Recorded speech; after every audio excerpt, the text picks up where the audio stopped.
दर मंगळवारी माझ्या घरी देवगिरीला राष्ट्रवादी काँग्रेस पक्षाच्या सगळ्या आमदारांची MLA MLC सगळे मंत्री प्रांताध्यक्ष प्रफुल्लभाई असे सगळे प्रमुख लोक असे सगळ्यांची मीटिंग असते दर मंगळवारी. जर एखादी सुट्टी झाली तर गोष्ट वेगळी. आणि त्यावेळेस आम्ही सगळेजण बसतो आणि चर्चा करतो. काल शंकर मांडेकरनी मनेश्वरच्या रस्त्याचा प्रश्न माझ्यापुढे मांडला. मी इथला पालकमंत्री, आपल्याकडे DPDCचा आता नवीन वर्ष सुरू झालेलं आहे. रस्ता किती आहे? 600 मीटरचा. म्हणजे असा कुठं फार मोठा पण नाही.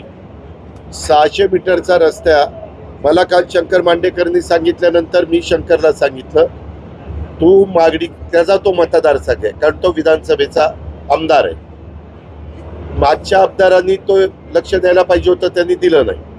आता त्याला मी असं सांगितलं की एक तर PMRD किंवा जिल्हा परिषद किंवा जिल्हा वार्षिक योजना ह्या 3 पैकी एकाचा निधी देऊन मी ते काम ताबडतोब त्या ठिकाणी सुरू करतो असं मी कालच शंकर मांडेकरला सांगितलं. अनेक माझे सहकारी तिथं हजर होते. ही चर्चा कालच झाली आणि त्याच्यामध्ये मी माहिती घेतली. झालंय काय, रस्ता हे जिल्हा परिषदेचा करू पाहतंय PMRD.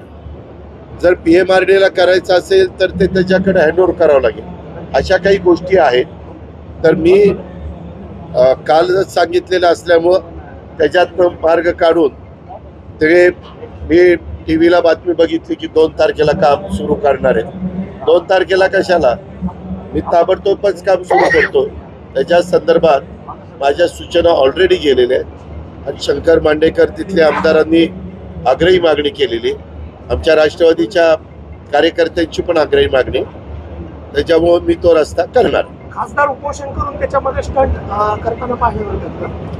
No comments.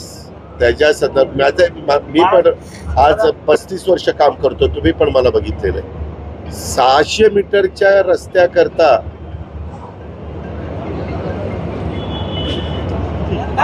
आता त्याला 5 कोटी असतो आमदार. खासदारांना पण 5 कोटी खासदार निधी असतो. म्हणजे जर करायचं म्हटलं तर कशात नाही करता येऊ शकतो.